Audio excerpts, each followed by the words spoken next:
Na verdade, tudo começou com o Antônio Pereira, né, que era um articulador, um autodidata, uma pessoa que tinha um senso de inclusão social muito grande. Né? Ele era um pintor de paredes, mas ele era um visionário, né, um numerólogo, uma pessoa além do tempo.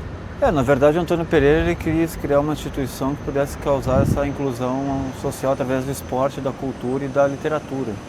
Né? Porque na mente dele essa instituição tinha que ser poliesportiva e tinha que ser cultural. Mas o Antônio Pereira queria fundar um novo clube de várzea, um novo clube de operários que pudesse, de uma forma estatutária, se filiar na Liga Paulista de Futebol, porque o clube que o Antônio Pereira estava criando era o primeiro clube de várzea a ter estatutos. Em 1912 a gente consegue a inscrição na Liga Paulista de pedestrianismo. Né? Em dezembro de 1912 a gente conquista a nossa primeira taça, né? Que foi nessa corrida aí no Parque Antártica. E 3 atletas do Corinthians conquistaram esse título. O Antônio Pereira cresceu no Bom Retiro, chegou muito novo, vindo de Açores, e viu essa desigualdade social muito grande no país, né? O racismo e todas essas barreiras que os pobres tinham, né? Não tinham acesso à universidade, não tinham acesso aos esportes, não tinham acesso aos clubes sociais. Eles viviam para trabalhar e para jogar nos domingos de folga os jogos de várzea, na beira do rio, na terra. Ele foi em vários clubes de várzea, juntou mais de 50 associados, né? Então a gente pode colocar que o Corinthians já tinha uma torcida que ia fundar um clube. Já estavam trabalhando, já estavam fazendo vaquinhas, já estavam fazendo mutirões para o clube existir. Era algo pioneiro na época. O Francisco Rebolo, né, o pintor, ele viveu esse momento de chegada, de nascimento do Corinthians, a chegada do futebol no Brasil até, né?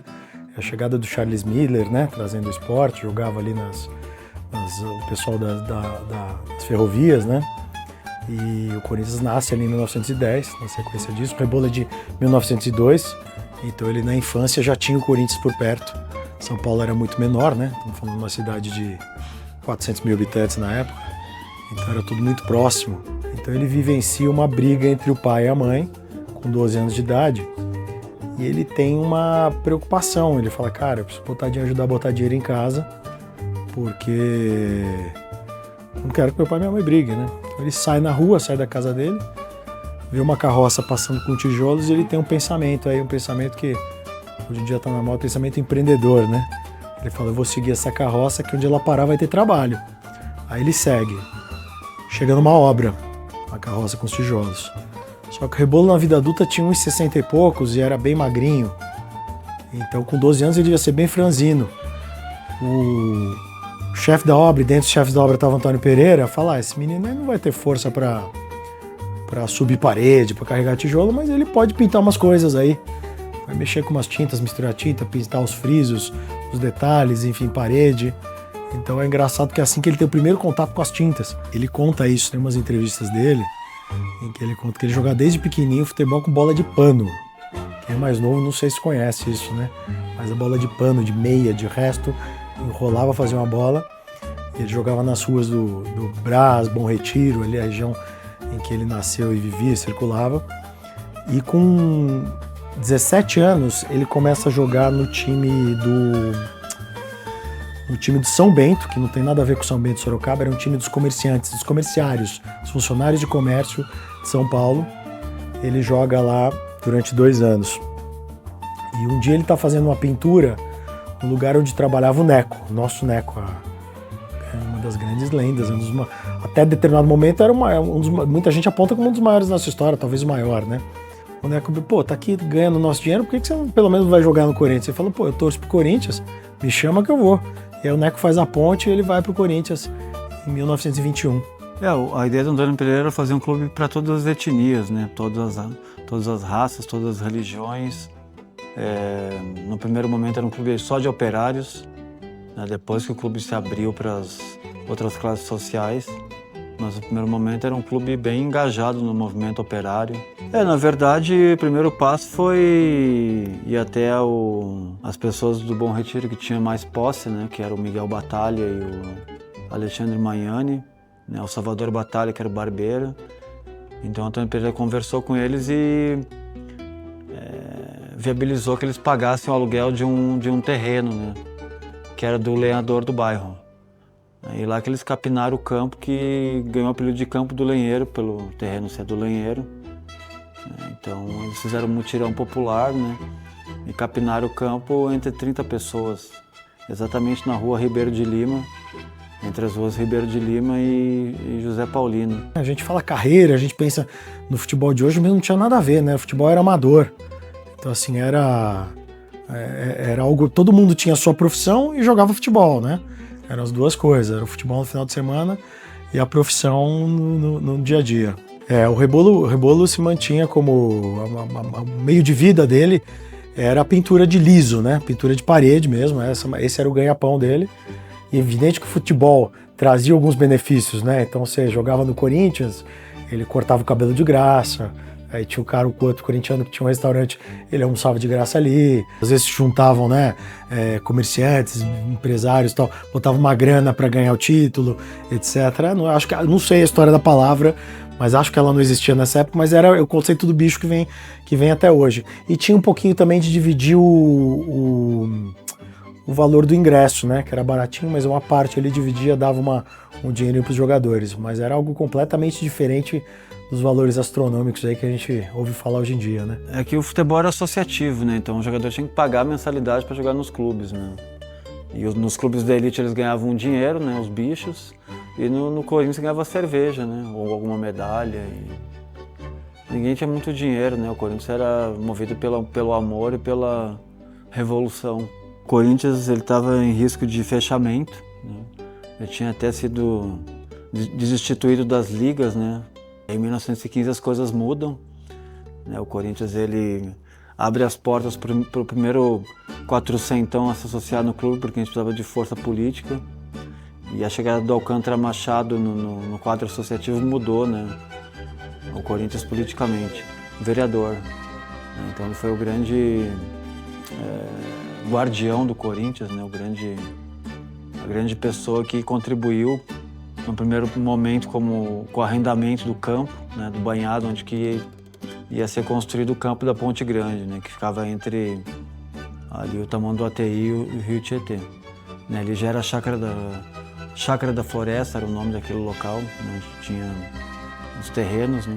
Ali que teve um maior mutirão operário da história da cidade até então, né? Que foi o mutirão da Ponte Grande, que os operários aterraram o banhado, aplainaram e construíram as arquibancadas, né, do campo que levou o nome da ponte que ligava o centro da cidade com a Zona Norte, né? A Ponte Grande. O primeiro tricampeonato foi conquistado na Ponte Grande, né? A Ponte Grande se inaugurou em 1918 e o Corinthians foi tricampeão em 1922, 23 e 24. A história do escudo é muito interessante, né? Porque ela retrata um momento da cidade de São Paulo que acho que dificilmente vai voltar a existir. A gente está falando de uma São Paulo menor, 500 mil habitantes, por ali, 600 mil. Uma São Paulo que não tinha o Parque do Ibirapuera, não tinha a Avenida Paulista fechada aos domingos, então o rio não tinha as marginais do lado, então daí vem o jogador de várzea, né? Ele formava as várzeas, que era a área com areia, que era onde surgiam onde nascem os craques, né? Quem é bom de bola nasce na várzea. E então o rio era o equipamento da população de lazer, né? Era o programa de domingo, você estava em São Paulo, você ia para a beira do rio, nadava se tivesse calor. Uma coisa que é super difícil, para mim é difícil, eu tenho 46, é entender que o rio era limpo, né? Porque a gente já nasceu com essa coisa do Tietê poluído, né? O Tietê sem vida. Então o Tietê era a vida de São Paulo, era o coração de São Paulo, era onde passava. Então foi muito interessante, quando o Corinthians ele nasce ali no Bom Retiro, depois ele vai para o Parque São Jorge, para a Fazendinha, ele vai para a beira desse rio, né? Ele vai viver isso de fato. E depois de um tempo, o Corinthians passa a disputar os esportes náuticos, que eram muito, muito importantes. O Corinthians ajuda a popularizar os esportes náuticos mais ainda. Aí o Corinthians, né? É sangue no olho, tapa na orelha, o Corinthians não é brincadeira. Quando ele entra, ele entra. Então ele aparece no cenário, começa a ganhar títulos, isso é relevante, isso dá visibilidade. E o Rebolo, que tinha sido jogador e continuava convivendo, né? Tinha amigos lá dentro do clube. Ele, nesse momento, ele já começava a se transformar em pintor, começava a ganhar renome, Começava a ser uma notícia, um crítico de arte, no suplemento de cultura dos jornais, fazer uma exposição aqui, outra ali. O pessoal do Corinthians sabia que ele desenhava bem, né? Então o Rebolo ele é convidado para dar forma para contar essa história por meio da arte, né? Dessa ascensão do Corinthians junto aos esportes náuticos, ao Rio Tietê. E o resultado é tão bom que tá aí, né? Tá com a gente até hoje, definitivo no lado esquerdo do peito. E de uma forma ousada compra a Fazenda São Jorge, né, em 1926 e passa para a Zona Leste de São Paulo, né? Ali onde que o Antônio Pereira finalmente ia conseguir realizar o sonho de criar um clube poliesportivo, porque na Ponte Grande não tinha espaço, né, para os esportes olímpicos. Incrível que o Antônio Pereira teve a brilhante ideia, né, nesse meio tempo, de usar a fé de São Jorge para convencer o Conselho Deliberativo do clube a comprar a fazenda. Na época não existia esse termo estádio, era campo.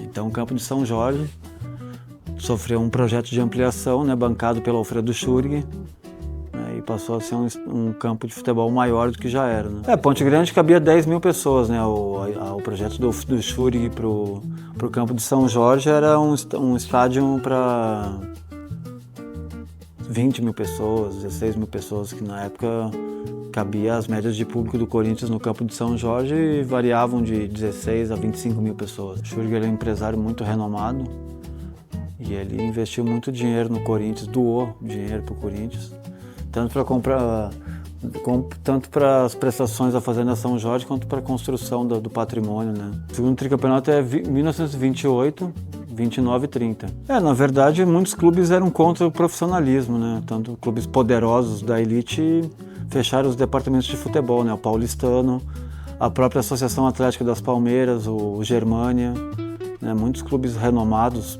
e campeões paulistas encerraram o futebol, né? O Corinthians, como sempre, ousou, né?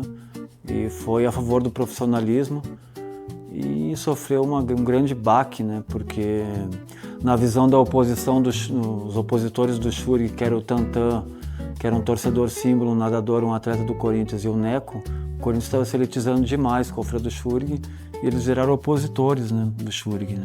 Os jogadores do Corinthians eles eram a favor, só que muitos foram embora do Corinthians, né? Eles foram jogar na Itália, na Lazio, nos clubes italianos, a maioria foi para a Lazio. Então o Corinthians ficou o time tricampeão paulista se enfraqueceu demais, né? O corintianismo é mais do que futebol, né? Ele vai além do futebol, né? Ele é um movimento social, ele é uma grande família, ele é algo que agrega, que gera mobilização de amor e de os haters também, né? De ódio também. Mas sem dúvida a gente gera uma mobilização que é única, né? As outras torcidas não sabiam nem torcer direito, torciam de uma forma elitista. E a torcida do Corinthians sempre foi pioneira nas festas do futebol e sempre quis quebrar os paradigmas, né? Tanto que o Antônio Pereira, o primeiro movimento que ele fez para mudar a forma de torcer no futebol foi ir no quilombo do Saracura e trazer as percussões dos negros para a arquibancada, né? Porque isso nunca tinha sido feito antes na história. Então o Tantan era muito amigo do Antônio Pereira e eles criaram uma nova forma de torcer se organizando. E depois que depuseram o Schurg, né, num protesto gigantesco, né, o Schurg entregou o cargo junto com toda a diretoria, foi destituído. E em 1934 eles criaram uniformes, né, para serem identificados como torcida do Corinthians. Né. Assim como o futebol, é uma ferramenta de transformação e inclusão social. Você está numa dificuldade familiar, uma crise, às vezes um lar que é instável, de repente você vai lá assistir o jogo na Gaviões, ali nos Gaviões, e poxa, é um momento que você está em família, né? É um momento que é um momento de paz de espírito ali, de se sentir parte, de comunhão, né? Então isso aí também acho que é uma coisa que o Corinthians entrega, né? O Corinthians ele junta as pessoas, né? Ele aproxima, ele é muito poderoso nisso aí. A revolução corintiana sempre acontece nos piores momentos do clube, né? Quando todo mundo acha que o Corinthians vai acabar, que daí surge um movimento revolucionário que muda a forma, né? Muda a ordem pré-estabelecida e o Corinthians volta com uma força muito maior do que já tinha. O Corinthians ele é a instituição que nasceu para ser a voz do povo, né? O Corinthians ele nasceu para trazer uma inclusão social e poliesportiva e cultural jamais vista antes no país. O resultado do esporte, do futebol, de qualquer modalidade é um resultado do trabalho dos atletas. Mas quem faz o corintianismo é a torcida do Corinthians, né? Que é o único clube no país, né, quiçá na América Latina, que fundou uma torcida para fundar um clube. 1º de setembro de 1910, nasceu o time do povo hoje chamado de fiéis. Rafael Perrone, Anselmo Corrêa, Joaquim Ambrósio, Carlos da Silva, Antônio Pereira. A luz de lampião, os operários fundão. No Bom Retiro, o Coringão. Na esquina da José Paulino e Cônego Martins, o Marco Zero do Corinthians começa assim. Primeiro presidente escolhido, Miguel Bataglia. Primeiro treino e uma torcida entusiasmada. 14 de setembro, dias, momentos pra se guardar. Nego velho disse, esse veio pra ficar. Nome inspirado na equipe inglesa.